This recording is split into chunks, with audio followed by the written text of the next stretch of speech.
Stone presenting Vira, truly independent AI homes. 0% no other charges. போரூருக்கே இது புதுசு. at Kattupakkam Porur. காலையில் ரயில்வேலேருந்து என்ன சொல்கிறாங்கன்னா 7:06க்கு அவருக்கு தகவல் சொல்லும். அவர் கூட்டிட்டார் கேட்டேன். ஆனால் 7:10க்கு தான் ட்ரெயின் போச்சு. ட்ரெயின் வந்து போகிறதுக்கு முன்னாடி இந்த வேன் டிரைவர் மற்ற டூ வீலரில் வந்தவங்கெல்லாம் கொஞ்சம் திறந்து விடுங்கன்னு சொன்னாங்க. அதனால் இவர் திறந்து விட்டார். அதனால தான் அந்த ஆக்சிடென்ட் நடந்துருச்சு. மேனுவல் கேட் அவன் நினச்சான்னா அது திறந்து விடலாம், பூட்டலாம். ஆனால் அவனுக்கு இன்ஸ்ட்ரக்ஷன் வந்து ஸ்டேஷன் மாஸ்டருக்கு வரும். அந்த ஸ்டேஷன் மாஸ்டருக்கு இன்ஸ்ட்ரக்ஷன் வந்த உடனே அவன் பூட்டிட வேண்டியது என்னோட கடமை. அப்புறம் இவன் திறக்கவே கூடாது. ஆனால் இவன் பூட்டவே இல்லைங்கிறது தான் உண்மை. இந்த டிரைவராவது ரயில்வே லைனை கிராஸ் பண்ணுறதுக்கு முன்னாடி ஒரு செகண்ட் நிறுத்தி லெஃப்ட் ரைட்டு வண்டி வருதா. இப்போ இவரோட மிஸ்டேக்கில் இது நடந்திருக்கு. ஒன்று இவர் போய் உதவி செய்யறதுக்கு போயிருக்கு.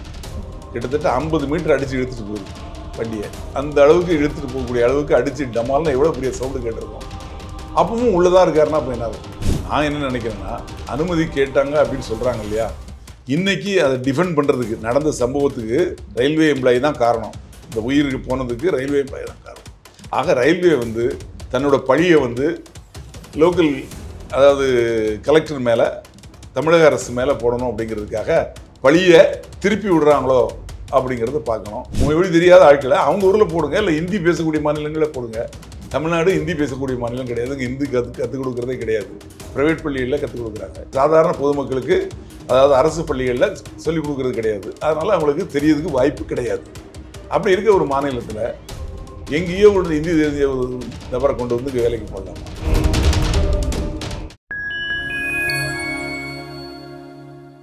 ஃபைன் டைம் மீடியா நேயர்களுக்கு வணக்கம். நான் உங்கள் சங்கீதுகன். நம்ம சிறப்பு நிகழ்ச்சியில் நம்மோடு இணைந்திருக்கிறார் மதிப்பிற்குரிய காவல்துறை முன்னாள் அதிகாரியும் ரிட்டையர்டு ஏசிபியுமான திரு ராஜாராம் அவர்கள். வணக்கம் சார். வணக்கம். தமிழ்நாட்டில் இன்றைக்கு ஒரு சோகமான ஒரு சம்பவம். கடலூர் மாவட்டம் செம்மங்குப்பம் அருகே உள்ள ஒரு ரயில்வே கேட்டில் பள்ளி வேன் வந்து கிராஸ் பண்ணும்போது ரயில் மோதி விபத்துக்குள்ளானதில் 3 மாணவ மாணவிகள் வந்து பலியான சம்பவம் தமிழ்நாட்டு மக்களை பெரும் சோகத்தில் ஆழ்த்தி இருக்கிறது. இதனுடைய முழு விவரம் என்ன? அதாவது கடலூர் பக்கத்தில் செம்மங்குப்பம் அந்த இடத்துல ஒரு ரயில்வே கேட் இருக்குது. அது வந்து மேனுவல் ரயில்வே கேட்னு சொல்கிறாங்க. மேனுவல் ரயில்வே கேட்னா அந்த ரயில்வே கேட்லேயே ஒரு ஆள் இருப்பார். அவருக்கு ரூம் கொடுத்துருக்கோம். அவர் கேட் கீப்பர் இருப்பார். Gate keeper. அந்த கேட் கீப்பர் வந்து அவருக்கு அந்த ஸ்டேஷன்லேருந்து ஃபோன் வரும். லோக்கல் ஃபோன் இருக்கும் அவங்களுக்கு, ரயில்வே ஃபோன்னு சொல்லுவாங்க. இதுக்கு முந்தின ஸ்டேஷன்லேருந்து. ஆமாம், அந்த எந்த ஸ்டேஷனோட அட்டாச்சோ ஒரு ஸ்டேஷன் இருக்குன்னா அதுக்கு பக்கத்தில் நியரஸ்ட் ரயில்வே கேட் வந்து அந்த ஸ்டேஷனோட அட்டாச் இருக்கும். அங்கேருந்து ரயில்வே ஃபோன், லேண்ட்லைன் ஃபோன், அந்த ஃபோனில் தகவல் சொல்லுவாங்க. எப்போ சொல்லுவாங்கன்னா, இந்த ட்ரெயின் இதுக்கு முந்தின ஸ்டேஷனை கிராஸ் ஆகிடுச்சு. இப்போ கடலூர் தான் இதுக்கு ஸ்டேஷன் வச்சுங்க. கடலூருக்கு அது ரீச் ஆக வேண்டாம். கடலூருக்கு முந்தின ஸ்டேஷன் இந்த ட்ரெயின் வந்து விழுப்புரத்துலேருந்து மயிலாடுதுறைக்கு போகக்கூடிய லோக்கல் ட்ரெயின். இப்போ கடலூருக்கு முந்தின ஸ்டேஷனில் அது கிராஸ் ஆன உடனே இவருக்கு இன்டிமேஷன் வந்துடும், வேறு ஸ்டேஷன் மாஸ்டருக்கு. அவர் உடனே இவனுக்கு ஃபோன் பண்ணி இதே மாதிரி வண்டி வந்துகிட்டு இருக்கு, கேட்டை மூடுன்னு சொல்லிடுவார். அந்த வண்டி கடலூர் ஸ்டேஷனுக்கு வந்து அங்கே 1 நிமிஷமோ 2 நிமிஷமோ நின்று திருப்பி கிளம்பி இந்த ரயில்வே கேட்டை தாண்டி போகும். அது வரைக்கும் அந்த கேட்டை போட்டிடணும். அங்கே ஃபோன் வந்த உடனே இவன் மேனுவலாக கேட்டை வந்து லாக் பண்ணிடணும். லாக் பண்ணிட்டான்னா அந்த ட்ரெயின் போனதுக்கப்புறம் தான் அந்த கேட்டை திறக்கணும். இதுதான் விதி. இதில் இந்த நபர் இன்னைக்கு காலையில் அங்கே இருந்த சஞ்சய் சர்மா அப்படின்னு ஒரு நார்த் இந்தியன் வந்து பங்கஜ் சர்மா. ஆமாம், பங்கஜ் சர்மாவா? பங்கஜ் சர்மாங்கிறவர் அங்கே டியூட்டியில் இருந்திருக்காரு. கேட் கீப்பராக ஒர்க் பண்ணி கேட் கீப்பராக இன்னைக்கு இருந்திருக்காரு. காலையில் ரயில்வேலேருந்து என்ன சொல்கிறாங்கன்னா, 7:06க்கு அவருக்கு தகவல் சொல்லும். அவர் பூட்டிட்டார் கேட்டேன். ஆனால் 7:10க்கு தான் ட்ரெயின் போச்சு. ட்ரெயின் வந்து போகிறதுக்கு முன்னாடி இந்த வேன் டிரைவர் மற்ற டூ வீலரில் வந்தவங்கெல்லாம் கொஞ்சம் திறந்து விடுங்கன்னு சொன்னாங்க. அதனால் இவர் திறந்து விட்டார். அதனால தான் அந்த ஆக்சிடென்ட் நடந்துருச்சு. 7:10க்கு வண்டி கிராஸ் ஆகிடுச்சுன்னு திருச்சி ரயில்வே கோட்ட மேலாளர் சொல்கிறார். அன்பழகன் கருத்து தெரிவிச்சிருக்காரு, சொல்லியிருக்காரு. இது வந்து எந்த அளவுக்கு உண்மைங்கிறத தெரிஞ்சு சொன்னாரா தெரியாமல் சொன்னாரான்னு தெரியல. ஏன்னா இந்த சம்பவத்தை பார்த்தவங்களும் அந்த வேன் டிரைவரும் அந்த வண்டியில் 4 பையங்க தான் இருந்திருக்காங்க. ஒரு பெண், 4 பேர். சாருமதின்னு ஒரு பெண், அவங்களோட தம்பி செழியன், 2 பேரும் அக்காவும் தம்பியும். இது போக விமிலேஷன் ஒருத்தன், நிமிலேஷன் ஒரு பையன். அதில் ஒரு பையன் இறந்துட்டான். விமலேஷ்ங்கிறவங்க மட்டும்தான் உயிரோடு இருக்கிறான். அவனும் சொல்கிறான், வேன் டிரைவர்னு சொல்கிறாரு, கேட்டு திறந்து தான் இருந்தது. ஆக இவர் கேட்டை பூட்டலை. அவர் அதிகாரி சொன்னபடி 7:06 இவருக்கு இன்டிமேஷன் கொடுக்கப்பட்டு, அவர் வந்து அந்த அவங்க இதை வச்சு தான் சொல்லுவார், இன்டிமேஷன் கொடுத்த டைமை வந்து சொல்கிறார். 7:06 சொல்லியாச்சு, அதனால் அவன் பூட்டிட்டான் அப்படின்னு நினைக்கிறாரு. ஆனால் இவன் தூங்கிட்டு இருந்ததா சொல்கிறாங்க. பப்ளிக் உள்ளே படுத்து தூங்கிட்டு இருந்தான். இந்த ஆக்சிடென்ட் நடந்தது அவனுக்கு தெரியாது. பப்ளிக்லாம் சேர்ந்து அவனை அப்புறம் உள்ளே போய் உதைச்சி வெளியே தூக்கிட்டு வராங்க. போலீஸ் வந்து தான் அவனை ரெஸ்கியூ பண்ணி கொண்டாடுறாங்க. இதில் வந்து 2-3 விதத்தில் தவறு இருக்குது. ஒன்று வந்து இது மேனுவல் கேட். அவன் நினச்சான்னா திறந்து விடலாம், பூட்டலாம். ஆனால் அவனுக்கு இன்ஸ்ட்ரக்ஷன் வந்து ஸ்டேஷன் மாஸ்டர்லேருந்து வரும். அந்த ஸ்டேஷன் மாஸ்டர்லேருந்து இன்ஸ்ட்ரக்ஷன் வந்த உடனே அவன் பூட்டிட வேண்டியதான் என்னோட கடமை. அப்புறம் இவன் திறக்கவே கூடாது. அவங்க கேட்டாங்க, அதுக்காக திறந்து விட்டேன்னு சொன்னால் அது தப்பு. ஆனால் இவன் பூட்டவே இல்லைங்கிறது தான் உண்மை. விசாரணையில் தெரிய போகுது. இப்போ நம்ம கிடைச்ச தகவல் வச்சு சொல்கிறேன். ஆக இவன் பூட்டாமல் விட்டுட்டான், தூங்கிட்டு இருந்தான் அப்படிங்கிறாங்க. நார்த் இந்தியன், தமிழ் தெரியாது அவனுக்கு. அங்கே ஸ்டேஷன் மாஸ்டர் தமிழில் சொன்னாரா, இவன் அதை ரிசீவ் பண்ணானா, அதில் தூக்கு கழகத்தில் என்ன பேசினானா, இதெல்லாம் வந்து விசாரணையில் தெரியும். இதனால் 3 உயிர்கள் போயிடுச்சு. அதுவும் பள்ளி குழந்தைகள், டீனேஜ் குழந்தைகள். ஒரே வீட்டில் அக்காவும் தம்பியும். அந்த வண்டியில் இருந்ததே 4 பையங்க தான். இந்த டிரைவராவது ரயில்வே லைனை கிராஸ் பண்ணுறதுக்கு முன்னாடி 1 செகண்ட் நிறுத்தி லெஃப்ட் ரைட்டு வண்டி வருதா அப்படிங்கிறத பார்த்துட்டு சுதாரிச்சிருக்கணும். உஷாராக இருந்திருந்தால் இதை அவாய்ட் பண்ணிருக்கலாம். கேட்டு திறந்துருக்க உடனே லேட் ஆகிட்டு இருக்கும், ஸ்கூலுக்கு சீக்கிரமாக போயிடலான்னு சொல்லி கிராஸ் பண்ணியிருப்பார். போகிறதுக்கு முன்னாடி 1 செகண்டு நின்று இந்த டயத்துக்கு. இன்னொன்று தெரியுமா, இந்த பேசஞ்சர் இந்த டயத்துக்கு தான் வருங்கிறது அந்த டிரைவருக்கும் தெரியும். ஏன்னா அவங்க அதுங்க லோக்கல் உள்ளவங்க தானே, டெய்லி அதை கிராஸ் பண்ணி தானே போகிறாங்க. ஸோ அவங்களுக்கு வந்து இப்போ ட்ரெயின் வரும் அப்படிங்கிறது தெரியும். இப்போ ட்ரெயின் வந்திருக்குதா, ரயில்வே ஸ்டேஷனில் நிற்கிதா, இல்லை அங்கேருந்து கிளம்புதா. அதில் அந்த மாணவன் சொல்கிறான், உயிரோடு இருக்கக்கூடிய மாணவன், ரயில் சத்தம் கேட்டது. நாங்கள் டிரைவர் வந்து என்ன நினச்சிட்டாரு, ரயில் பாஸ் ஆயிடுச்சு அப்படின்னு நினச்சி கேட்டை கிராஸ் பண்ணிட்டாரு, கிராஸ் பண்ணி பாஸ் பண்ணார் அப்படின்னு சொல்கிறோம். ரயில் வந்து வர்ற சத்தம் கேட்குது. இப்போ டிரைவருக்கு வந்து வர்ற சத்தம் கேட்குறா, லெஃப்டில் வருதா ரைட்டில் வருதா, லெஃப்ட்லனா வரும், ரைட்லனா போயிருக்கும் இல்லையா. அது வந்துட்டு இருக்கா இல்லை போயிட்டுதா, அதை கன்ஃபார்ம் பண்ணிவிட்டு 1 செகண்ட் பார்த்துட்டு போயிருந்தாங்கன்னா அந்த 3 உயிர் இழப்புகள் தடுக்கப்பட்டிருக்கும். இதில் வந்து நிச்சயமாக அந்த கேட் கீப்பரோட மிஸ்டேக் தான். அவர் மீது அப்போ அவர் தூங்கியதன் காரணமாக தான் இது மாதிரியான நிகழ்வு நடந்திருக்கு. குற்றச்சாட்டு வந்து இல்லை தண்ணி அடிச்சுட்டு இருந்தாரா, இல்லை கவனம் இல்லாமல் அவங்க மேலேருந்து கொடுத்த இன்ஸ்ட்ரக்ஷன் பிரகாரம் கேட்டை பூட்டலியா அப்படிங்கிறத பார்க்கணும். கேட்டு பூட்டப்பட்டு இருந்தது அப்படின்னு சொல்கிறார் இல்லையா ரயில்வே அதிகாரி, எதை வச்சு சொல்கிறார்? இப்போ பூட்டிய கதவை யார் திறந்தது? பூட்டிய கேட்டை யார் திறந்தது? இவரே திறந்தாரா? சரி, அப்படியும் இவர் திறந்து ஆக்சிடென்ட் ஆகியிருந்தால் இவர் என்ன ஆகிருப்பார்? ஒன்று அந்த இடத்துல ஓடி போய் அடிப்பட்டவங்களை காப்பாற்ற ஓடி இருக்கணும். அதுதானே மனித இயல்பு. ஆமாம். அந்த அக்கம் பக்கத்தில் உள்ளவங்கலாம் ஓடி வந்து, வயசான பெண்மணிகள்லாம் ஓடி வந்து காப்பாற்றுறதுக்கு முயற்சி பண்ணுறாங்க. இப்போ இவரோட மிஸ்டேக்கில் இது நடந்திருக்கு. ஒன்று இவர் போய் உதவி செய்யறதுக்கு போயிருக்கணும். கிட்டத்தட்ட 50 மீட்டர் அடித்து இழுத்துட்டு போயிருக்கு. வேகத்தில் 50 மீட்டர் அடிச்சு வண்டியை அந்த அளவுக்கு இழுத்துட்டு போகக்கூடிய அளவுக்கு அடித்து டமால்னா எவ்வளோ பெரிய சவுண்டு கேட்டிருக்கோம். அப்பவும் உள்ளதாக இருக்காருன்னா அப்போ என்ன அர்த்தம்? 2 விதத்தில் பார்க்கணும். ஒன்று சாதாரண மனிதனாக இருந்தால் இவர் ஓடி போய் காப்பாற்ற போயிருக்கணும்.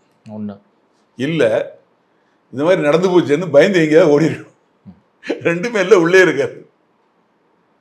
பப்ளிக் போய் உள்ளே போய் பார்த்து உதைக்கிறாங்க. அப்போ தூங்கிட்டு இருந்தா சொல்கிறாங்க.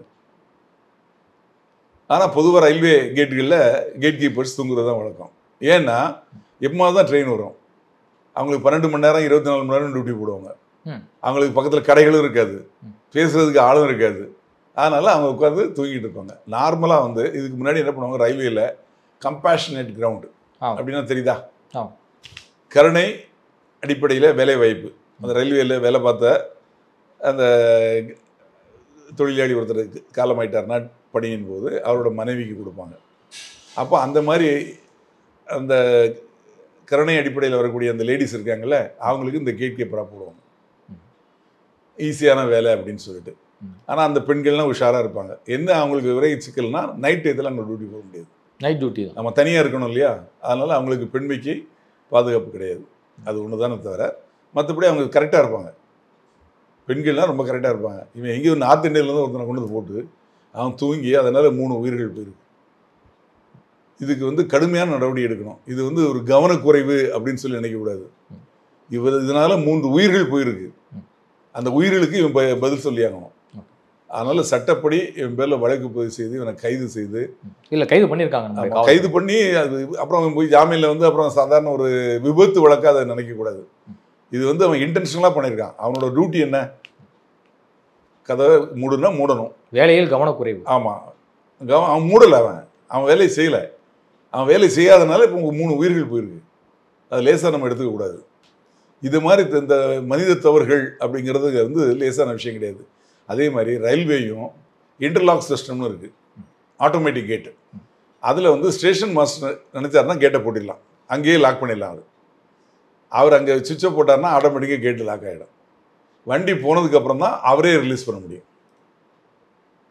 அந்த மாதிரி சென்னை அதை ஒட்டி இருக்க இடங்கள்லாம் இருக்குது. அந்த மாதிரி எல்லா சிஸ்டத்தையும் எல்லா கேட்டையும் கொண்டு வரணும். முன்னாடி ஆளில்லா கேட்டுகள் இருந்து அதில் நிறைய ஆக்சிடென்ட் ஆச்சு. இப்போ கிட்டத்தட்ட ஆளில்லா கேட்டுக்களை குறைச்சிட்டாங்க. அது மாதிரி அதிகமாக இல்லை. அதுக்கப்புறம் இது மாதிரி மேனுவல் கேட் இருக்குது. மேனுவல் கேட் இருக்கக்கூடாது, ஆட்டோமேட்டிக் கேட் இருக்கணும். அது கொண்டு வந்தாங்கன்னா இதெல்லாம் தடுக்கலாம். இது குறித்து விசாரணை நடக்கும். ரயில்வே போலீஸ் விசாரிப்பாங்க, ஆர்பிஎஃப் விசாரிப்பாங்க, ரயில்வேலேருந்தே விசாரிப்பாங்க. ரயில்வேல இதுக்குன்னே ஒரு கமிஷனர் இருக்கிறார், பாதுகாப்பு கமிஷனர். அவங்க டீம் விசாரித்து ரிப்போர்ட் கொடுப்பாங்க. எது நடந்தாலும் இந்த போன உயிர்கள் போனது தான். இவனோட கவனக்குறைவினால 3 உயிர்கள் போயிருக்கு. வாழ வேண்டிய பசங்க. ஆமாம், சின்ன குழந்தைங்க, டீனேஜ் குழந்தைங்க, படிச்சுட்டு இருக்க குழந்தைங்க, யூனிஃபார்மோடு அடிபட்டு இறந்து போயிருக்காங்க. இதெல்லாம் வந்து இதில் சிலரோட கவனங்கள் நான் திருப்பியும் சொல்கிறேன். 1 அந்த கேட் கீப்பர், 2வது இந்த டிரைவர், வேன் டிரைவர். ஒரு செகண்ட் நின்று டிரைவர் வந்து என்ன பேட்டி கொடுக்குறாருன்னா, இந்த கேட்டு திறந்து தான் வந்து இருந்துச்சு, இருந்ததுப்பா, நீ ரயில்வே கேட்டை கிராஸ் பண்ண போற, ரயில் சத்தமே எங்களுக்கு கேட்கல அப்படிங்கிறாரு. ஸ்டூடெண்ட் சொல்லலாம் சத்தம் கேட்டதுன்னு. ஒரே ஒரு ஸ்டூடெண்ட் தான் இருக்கான், 4 பேர்ல 3 பேர் இறந்துட்டாங்க, ஒருத்தன் தான் இருக்கான். அவன் பேட்டி கொடுக்குறான், ரயில் சத்தம் கேட்டது. அப்போ ட்ரெயின் போயிருக்குமோ அப்படின்னு நினச்சி டிரைவர் வண்டி எடுத்துட்டாருங்க. வண்டி எடுக்கக்கூடிய டிரைவர் 2 பக்கம் திரும்பி பார்க்கணும்ல, வண்டி வருதா, தள்ளி வருதா. பொதுவாக ரயில்வே கேட்டுக்கிட்ட வரையில் ரயில்வே கேட்டை கிராஸ் பண்ணுறதுக்கு முன்னாடியே ஹார்ன் அடிப்பாங்க. அது அடித்தாரா, அந்த டிரைவர் அடித்தாரா அப்படிங்கிறத பார்க்கணும். 2வது இந்த ஸ்டேஷன் மாஸ்டர் இவருக்கு 7:06க்கு சொன்னதாக சொல்கிறாங்களே, அது சொன்னாரா? 7:06க்கு இவர் ரெஸ்பாண்ட் பண்ணாரா? ரெஸ்பாண்ட் பண்ணிவிட்டு மூடிட்டாரு அப்படிங்கிறத அது கன்ஃபார்ம் பண்ணி திருப்பி சொன்னாரா? மூடிட்டேன் சார், வண்டி வந்து மூடிடுறேன் சார் அப்படின்னு முதல்ல சொன்னார். மூடிட்டேன் சார் அப்படின்னு திருப்பி சொன்னாரா? இதை வந்து அவர் ஸ்டேஷன் மாஸ்டர் அவரை விசாரிக்கணும். தற்போது தெற்கு ரயில்வே வெளியிட்டுள்ள அறிக்கையில் வந்து அவங்க என்ன குறிப்பிடுறாங்க அப்படின்னா, கடலூர் மாவட்டம் செம்மங்குப்பத்தில் வந்து ரயில்வே கேட் அருகே சுரங்கப்பாதை அமைக்க அனுமதி கேட்டு மாவட்ட ஆட்சியரிடம் ஏற்கனவே வந்து பர்மிஷன்லாம் வந்து கேட்டிருந்தோம். ஆனால் இது நாள் வரைக்கும் அவர் வந்து பர்மிஷன் கொடுக்கவே இல்லை அப்படிங்கிற மாதிரி வந்து சொல்கிறாங்க. இப்போ அந்த மக்களுடைய உயிர் பிரச்சனைகளில் வந்து பார்த்தீங்கன்னா அதிகாரிகள் என்ன இது மாதிரியான மாற்றி பழி சொல்கிறத எப்படி புரிஞ்சுக்கிறது? அந்த மாதிரி கேட்டிருந்தாங்கன்னா நிச்சயமாக அனுமதி கொடுத்துருக்கணும். அனுமதி கொடுத்துருந்தா இந்த மாதிரி நடக்கிறதுக்கு வாய்ப்பு கிடையாது. ஆனால் நான் என்ன நினைக்கிறேன்னா, அனுமதி கேட்டாங்க அப்படின்னு சொல்கிறாங்க இல்லையா, இன்றைக்கி அதை டிஃபெண்ட் பண்ணுறதுக்கு நடந்த சம்பவத்துக்கு ரயில்வே எம்ப்ளாயி தான் காரணம். இந்த உயிருக்கு போனதுக்கு ரயில்வே எம்ப்ளாயி தான் காரணம். ஆக ரயில்வே வந்து தன்னோட பழியை வந்து லோக்கல், அதாவது கலெக்டர் மேலே, தமிழக அரசு மேலே போடணும் அப்படிங்கிறதுக்காக பழியை திருப்பி விடுறாங்களோ அப்படிங்கிறத பார்க்கணும். தப்பிக்க பார்க்குறாங்க. தப்பிக்கிறதுக்காக பழியை நம்ம மேலே வரக்கூடிய பழியில் ஒரு போர்ஷன் அப்படி திருப்பி விட்டால் இதோட ஆஃப் ஆயிடுவாங்க அப்படிங்கிற மாதிரி நினைக்கிறாங்க. ஆனால் உண்மையிலேயே அப்படி கேட்கப்பட்டிருந்தால் அதுக்கு அனுமதி கொடுக்கப்பட்டிருக்கணும். அதில் ஒன்றும் சுரங்கப்பாதை வந்து சீக்கிரமாக முடிச்சுடுவாங்க, ஈஸியாக பண்ணிடுவாங்க.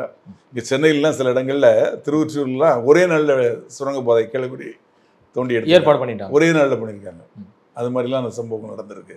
அதனால் பண்ணுறதுக்கு வாய்ப்புகள் இருக்குது. அது மாதிரி இனிமேல் நடக்காமல் இருக்குது பண்ணணும். இப்போ இதில் வந்து அந்த வழியில் வரக்கூடிய வண்டிகள் எதுவுமே போக முடியாத அளவுக்கு ரயில்வே அந்த ட்ராக்கும் அடிபட்டுருக்கு. அந்த வண்டி செதிஞ்சு போச்சு. இந்த 2 பேர் காயப்பட்டு ஹாஸ்பிட்டலில் இருக்காங்க. இதை கவனத்தில் கொண்டு ரயில்வே வந்து கடுமையான நடவடிக்கை எடுக்கணும். லோக்கல் பாடியும் இதை மாதிரி நடக்கக்கூடிய விஷயங்கள் எது நடக்கிறதுக்கு வாய்ப்பு இருக்குது அப்படிங்கிறத லோக்கல் பஞ்சாயத்து தலைவர்லாம் இருப்பாங்க. அவங்க வந்து அரசோட கவனத்துக்கு கொண்டு போவோம், ரயில்வே துறையோட கவனத்துக்கு கொண்டு போவோம். கொண்டு போய் இதுமேல் நடக்காமல் பார்த்துக்கணும். கேட்டை திறக்க சொல்லி இருசக்கர வாகன ஓட்டிகள் வந்து அழுத்தம் கொடுத்ததன் காரணமாக தான் கேட் கீப்பர் வந்து திறக்க வேண்டிய கட்டாயம் தள்ளப்பட்டார் அப்படிங்கிறாரு. நீங்கள் குறிப்பிட்டது போல திருச்சி ரயில்வே கோட்ட மேலாளர் அன்பழகன் அவர்கள். ஸோ இவருடைய ஸ்டேட்மெண்ட்டை எப்படி புரிஞ்சுக்கணும்? அவர் வந்து முதல்ல இந்த சம்பவத்தை நேராக பார்த்தாரா, கேட்டு பூட்டப்படுதா? நான் கேட்குற 2-3 கேள்விகளுக்கு அவர் பதில் சொன்னோம். ஃபஸ்ட்டு வந்து அங்கேருந்து இவர் ஸ்டேஷன் மாஸ்டர் இவருக்கு இன்ஸ்ட்ரக்ஷன் ஃபோனில் கொடுத்தாரு. அந்த ஃபோனில் கொடுத்த இன்ஸ்ட்ரக்ஷனை இவர் ரிசீவ் பண்ணாரா? இது ஃபஸ்ட்டு. ரிசீவ் பண்ண அப்புறம் இவர் ஆக்ட் பண்ணாரா? ஆக்ட் பண்ணி கேட்டை பூட்டினாரா? 3வது, இவரை கேட்டை திறக்க சொல்கிறதுக்கு 2 வீலரில் வந்தவங்க சொன்னாங்கன்னா அவங்க இவருக்கு அதிகாரியா? ஸ்டேஷன் மாஸ்டர் இவருக்கு அதிகாரியா? ஸ்டேஷன் மாஸ்டர் என்ன சொல்கிறாரோ அதை தான் செய்யணும். இல்லைனா இந்த மாதிரி ஆக்சிடெண்ட் ஆகும். ஆக தடுக்கிறதுக்காக தான் அந்த கேட்டு போட்டிருக்கு. அந்த கேட்டு போட்டிருக்குது, அது உனக்கு இன்சார்ஜ் எதுக்கு கொடுத்துருக்காங்க? கேட்டுக்கு கீப்பரா அவங்க என்ன உத்தரவு கொடுக்குறாங்களோ அதை நீ செய்யணும். எதுக்கு பப்ளிக் சொன்னாங்கன்னு நீ திறந்த? பப்ளிக் சொல்லியிருந்தாலும் தவறு, அதன்படி இவர் திறந்திருந்தால் அதை விட பெரிய தவறு. ஆக ரயில்வே அதிகாரி சொல்கிறத அது விசாரணைக்கு அப்புறம் சொன்னால் சரியாக இருக்கும்னு நினைக்கிறேன். ஏன்னா எனக்கு வந்து அதில் வந்து நிச்சய நம்பிக்கை இல்லை. அப்படி திறக்கிறதுக்கு அவசியம் கிடையாது, திறக்கவும் மாட்டாங்க. பெரிய விஷயத்தில் இன்னொரு விஷயம் என்னென்னா, அவனுக்கு தமிழ் தெரியாது. யாருக்கு? அந்த கேட் கீப்பருக்கு. இல்லை, மொழி தெரியாத ஆட்கள் எப்படி அதுதான் போடுறாங்க. அதுதான் சொல்ல வரேன். மொழி தெரியாத ஆட்களை அவங்க ஊரில் போடுங்க, இல்லை ஹிந்தி பேசக்கூடிய மாநிலங்களில் போடுங்க. தமிழ்நாடு ஹிந்தி பேசக்கூடிய மாநிலம் கிடையாது. இங்கே ஹிந்தி கற்றுக் கொடுக்குறதே கிடையாது. ப்ரைவேட் பள்ளிகளில் கற்றுக் கொடுக்குறாங்க. சாதாரண பொதுமக்களுக்கு அதாவது அரசு பள்ளிகளில் சொல்லிக் கொடுக்குறது கிடையாது. அதனால் அவங்களுக்கு தெரியறதுக்கு வாய்ப்பு கிடையாது. அப்படி இருக்க ஒரு மாநிலத்தில் எங்கேயோ ஒரு ஹிந்தி தெரிஞ்ச ஒரு நபரை கொண்டு வந்து இங்கே வேலைக்கு போடலாமா? அதே ரயில்வே செஞ்ச பெரிய தப்பு. அதுக்கே ரயில்வே பதில் சொல்லி ஆகணும். இங்கே மட்டும் இல்லை, ரயில்வேல கிட்டத்தட்ட பாதி இடத்துல இன்னும் நார்த் இந்தியன்ஸ் தான் இருக்காங்க. நம்ம ஏதாவது ஒன்று கேட்டால் அவங்க ஹிந்தியில் தான் பதில் சொல்கிறாங்க. ஹிந்தியில் பதில் சொல்கிறது தப்பு இல்லை, அந்த ஹிந்தி நமக்கு தெரியணும். கேட்குறவங்களுக்கு தெரியாதப்போ அந்த ஹிந்தியில் அவன் ஹிந்தியில் தான். தமிழ்நாட்டுக்கு வரும்போது அவங்க வந்து ஏன் இந்த மொழியை கற்றுக்க மாட்டேன்றாங்க? இங்குள்ள கற்றுக்கணும், ட்ரைனிங்கு அப்படி கொடுத்தோம், அவர் கற்றுக்கிட்டாரு அப்படின்னு சொல்லுவாங்க. ஆனால் அவன் கற்றுக்கிட்டு பேசுகிறாங்களா? அவனுக்கு சுலபமாக ஹிந்தி தான் வருது, அதுதான் பேசுகிறான். அவன் தாய்மொழி தானே அவனுக்கு ஈஸியாக வரும். இப்போ நமக்கு இங்கிலீஷ் தெரிஞ்சால் கூட நம்ம தமிழில் தானே ஈஸியாக பேசுவோம். அது மாதிரி தானே. இப்போ உயிரிழந்த மாணவ மாணவிகளின் குடும்பங்களுக்கு தெற்கு ரயில்வே நிர்வாகம் வந்து 5 லட்சம் ரூபாய் ஒவ்வொருத்தருக்கும் வழங்குறோம் அப்படின்னு சொல்லியிருக்காங்க. தமிழ்நாடு அரசின் சார்பில் வந்து 5 லட்சம் ரூபாய் நிதி வழங்கப்படும்னு முதலமைச்சர் சொல்லியிருக்கிறார். இந்த விஷயத்தை எப்படி? அதாவது இதெல்லாம் கருணை அடிப்படையில் செய்யக்கூடியது. இந்த 5 லட்சமும் இந்த 5 லட்சமும் 10 லட்சத்துனா அந்த உயிர் திரும்பி வந்துடுமா? அந்த பெற்றோர்களுக்கு இந்த குழந்தைங்க, அது ஒரே வீட்டில் 2 குழந்தைங்க திருப்பி கிடைக்குமா? அவங்க எவ்வளோ கனவு கண்டிருப்பாங்க. இந்த பெண் குழந்தையை எப்படி படிக்க வச்சு எந்த இடத்துல கல்யாணம் பண்ணி கொடுத்து வேலைக்கு போய் கல்யாணம் பண்ணி கொடுத்து பேரம்பேத்தியை கொஞ்சம் அவங்க அப்பா நினச்சிருப்பாரு. அதே மாதிரி இந்த பையனை படிக்க வச்சு பெரிய ஆளாக்கி ஒரு பெரிய உத்தியோகத்துக்கு போய் அவன் நாளைக்கு எப்படிலாம் இருப்பான்னு இவங்க கனவு கண்டிருப்பாங்க. இவங்களோட பெற்றோர்களோட கனவும் போச்சு, அந்த குழந்தைகளோட கனவும் போச்சு. இதுக்கெல்லாம் காரணம் இந்த கேட் கீப்பர் தான். ஒரு 80-90களில் இது மாதிரியான விபத்துகள் நடந்திருக்கு அப்படின்னா கூட சரி, அப்போ ஆட்களினுடைய எண்ணிக்கை வந்து குறைவு அப்படின்னு கூட எடுத்துக்கலாம். ஆனால் இப்போ வந்து ரயில்வேல பயங்கரமான ஒரு மாடர்ன் சிஸ்டம் எல்லாமே வந்து இருக்குது. இப்போ குறிப்பாக சொல்ல போனால் ஏகப்பட்ட ஆப்ஸ் எல்லாமே வந்துருச்சு. அதில் தான் வந்து ட்ரெயினே நம்ம வந்து பண்ணிகிட்டு இருக்கோம். ஸோ இப்படிலாம் இருக்கிற ஒரு காலகட்டத்தில், இன்னைக்கு இருக்கக்கூடிய நவீன யுகத்தில் இது மாதிரியான விபத்துக்களை வந்து எப்படி தடுக்க முடியாமல் போகுதுன்னு நினைக்கிறேன். அதாவது மேனுவல் எரர் அப்படிம்பாங்க. அந்த மேனுவல் எரர் அப்படிங்கிறது வந்து மனித தவறு. அந்த மனித தவறுங்கிறது வந்து அங்கே இருக்கிற ஸ்டேஷன் மாஸ்டரோ, அங்கே இருக்கிற கேட் கீப்பரோ, அங்கே இருக்கிற ஒரு எம்ப்ளாயியோ பண்ணக்கூடிய ஒரு தவறு தான் மனித தவறு. அது தவிர்க்க முடியாதது. அன்லெஸ் ஆர் அதர்வைஸ் அவங்க வந்து காஷியஸாக இருக்கணும். டியூட்டியில் 8 மணி நேரம் இருக்கணும்னா 8 மணி நேரம் விழிப்புணர்வோடு இருக்கணும். கேர்லெஸ்ஸாக இருக்கக்கூடாது. ஆமாம். நைட் டைமில் டியூட்டி வந்துன்னா நைட் டயத்தில் தூக்கம் வரும், மனித இயல்பு. ஆனால் தூங்கக்கூடாது. தூங்கிட்டாங்கன்னா என்ன ஆகும் யோசிச்சு பாருங்கள். அதனால் மனித தவறுகள் இருக்கக்கூடாது. இயந்திர தவறுகள் இருக்குது. சில சமயம் பாயிண்ட் அடிப்பாங்க, அந்த பாயிண்ட் வண்டியை திருப்பி விடுறதுக்கு அது திரும்புகிற மாதிரி காட்டும். அது மாதிரி நிறைய ரயில் விபத்தில் இருந்து நிறைய பேர் இறந்து போனாங்க சமீபத்தில் பார்த்தோம். இப்போ சமீப காலமாக தமிழ்நாடை பொறுத்தவரை ரயில்வே ட்ராக்கில் கல் வைக்கிறது, இரும்பு துண்டுகளை வைக்கிறது, ரயிலை கவுக்கிறதுக்கு சரி செய்கிறாங்க. இது எப்படி நடக்குது? இதை கண்டுபிடிக்கணும். இது வரைக்கும் ரயில்வேக்கு ஒரு போலீஸ், நம்ம தமிழ்நாடு போலீஸே இருக்காங்க, அதுக்கு ஒரு எஸ்பி இருக்காங்க, ஒரு டிஜிபி இருக்காங்க. இங்கே பக்கத்துலேயே நடந்தது, கும்மிடிப்பூண்டி பக்கத்தில் அது மாதிரி அட்டெம்ப்ட் நடந்தது. அதை கண்டுபிடிக்கணும். இதில் வந்து ஏதோ ஒரு சதிகார கும்பல் நிச்சயமாக அதில் இருக்குது. இந்த வழக்கில் சொல்லலைன்னா பொதுவாக இந்த சதிகார கும்பலோட நோக்கம் என்ன அப்படின்னா, ரயிலில் நிறைய பயணிகள் போவாங்க, ஒரு ஆக்சிடென்ட் ஆச்சுன்னா ஆயிரக்கணக்கானவங்க இறந்து போவாங்க. அதை தான் அவங்க விரும்புகிறாங்க. அதிக மக்கள் பாதிக்கப்படணும் அப்படின்னு நினைக்கிறாங்க. இல்லை, ஒரு மனித உயிரை கொள்ளணுங்கிற அந்த ஒரு என்ன எப்படி இந்த விஷயங்களை யாருக்கு தெரியும் அப்படின்னா, உங்களுக்கும் எனக்கும் தெரியாது. டெக்னிக்கலாக அந்த விஷயத்தை தெரிஞ்சவங்க யாருன்னா அந்த எம்ப்ளாயீஸாக இருந்தவங்க, இல்லை அந்த ட்ரைனிங் எடுத்தவங்க, எம்ப்ளாயீஸுக்கு ஃப்ரெண்டாக இருக்கவங்களுக்கு தான் தெரியும். புரியுதா உங்களுக்கு? இந்த இடத்துல பாயிண்ட் இருக்குது, இந்த பாயிண்ட் நோட்டை இந்த நட்டை காட்டி விட்டாச்சுன்னா இது மாதிரி ஆகிடும், இந்த இடத்துல பாயிண்ட் எடுத்தால் இது மாதிரி மாறிடும் அப்படிங்கிறதெல்லாம் யாருக்கு தெரியும்? உங்களுக்கு தெரியுமா? தெரியாது. இதை பற்றி கொஞ்சம் அறிவு இருக்கணும், இல்லை அறிவு இருக்க ஒருத்தர் மூலமாக தெரிஞ்சிருக்கணும். அப்போ இதுக்குன்னே அவன் வந்து சேதம் விளைவிக்கணும், உயிர்களுக்கு, சொத்துக்களுக்கு, பொது சொத்துக்களுக்கு சேதம் விளைவிக்கணும் அப்படின்னு நினைக்கக்கூடியவை யாரோ பண்ணுறாங்க. இதை வந்து நிச்சயமாக ரயில்வே வந்து ரொம்ப அதாவது கண்டிப்பாக நடவடிக்கை எடுக்கணும். நடவடிக்கைங்கிறது இல்லை, ரொம்ப உஷாராக இருந்து எங்கே நடந்தது, எப்படி நடந்தது. ரயில்வே போலீஸில் ஸ்ட்ரென்த்து கிடையாது. 50 கிலோமீட்டருக்கு ஒரு போலீஸ் ஸ்டேஷன் ஜூரிஸ்டிக்ஷன் இருக்கும் ரயில்வே ட்ராக்கில். அங்கே எது நடந்தாலும் அவங்க தான் பொறுப்பு. அதனால் அவங்களால அதை வந்து கான்சன்ட்ரேட் பண்ணுறதுக்கு அவங்கள்ட்ட ஸ்ட்ரென்த்து கிடையாது. ரயில்வே பாதுகாப்பு கொடுப்பாங்க, அவ்வளோதான். அவங்களோட இன்வெஸ்டிகேஷன் அது அவ்வளோதான், அதுக்கு மேலே பெருசாக போக மாட்டாங்க. இதில் வந்து அந்த ரயில்வேலேயே அதுக்கு பாதுகாப்பு ஆணையர்னு இருக்காங்க. அவங்க லெவலில் விசாரணை நடத்தி இதில் சம்மந்தப்பட்டவங்க யார் அப்படிங்கிறத கண்டுபிடிக்கணும். இது வரைக்கும் கண்டுபிடிச்ச மாதிரி தெரியல. ஏற்கனவே காலையில் 4 மணிக்கு சென்ட்ரல் ரயில்வே ஸ்டேஷன்லேருந்து ஒரு மின்சார ரயிலை யாருன்னே தெரியாது அவர் எடுத்து ஓட்டிகிட்டு வந்து வியாசர்பாடி ஜீவா ரயில்வே ஸ்டேஷன் பக்கத்தில் வந்து எதுக்கு வந்து ட்ரெயின் மேலே மோதி, ஞாபகம் இருக்கா? ஒரு 10-15 ஆண்டுகளுக்கு மேலே பீஸ் ஆயிடுச்சு. அதில் நிறைய பேர் இறந்து போனாங்க. ட்ரெயினை யாரோ ஒரு நபர் எடுத்து ஓட்டிகிட்டு போய் ஆக்சிடென்ட் பண்ணுறாரு. இதெல்லாம் வந்து கவனத்தில் கொள்ளணும். இது வந்து லேசான விஷயம் இல்லை. மனித உயிர்கள் சம்பந்தம், மனித உயிர்களுக்கு பாதுகாப்பு இல்லாத விஷயம். அதனால் அரசாங்கத்தில் வந்து தீவிரமாக நடவடிக்கை எடுப்பாங்க அப்படின்னு நம்புகிறேன். நன்றி, வணக்கம். அதே மாதிரி பொதுமக்களுக்கு நான் ஒன்று சொல்கிறேன், எனக்கு தெரிஞ்ச வரைக்கும் சொல்கிறேன். தயவுசெய்து ரயில்வே கேட்டை கிராஸ் பண்ணுறப்போ கேட்டு திறந்திருந்தாலும் இடது பக்கமும் வலது பக்கமும் பாருங்கள். வண்டி வர்றதுக்குள்ளே கூறு தெரியுதா, வர்ற மாதிரி தெரியுதா, சவுண்டு இருக்கா, சைரன் அடிக்கிறாங்களா, ஹார்ன் அடிக்கிறாங்களா அப்படின்னு பாருங்கள். அதுக்கப்புறம் அந்த கேட் கீப்பர் முடிச்சுக்கிட்டு இருந்ததுனா போகலாமான்னு கேட்டுட்டு போங்க. தயவுசெய்து அவசரப்பட்டு போகிறோன்னு சொல்லிட்டு குறுக்க போயிடாதீங்க. மூடி இருக்கு கேட்டை திறக்க சொல்லாதீங்க.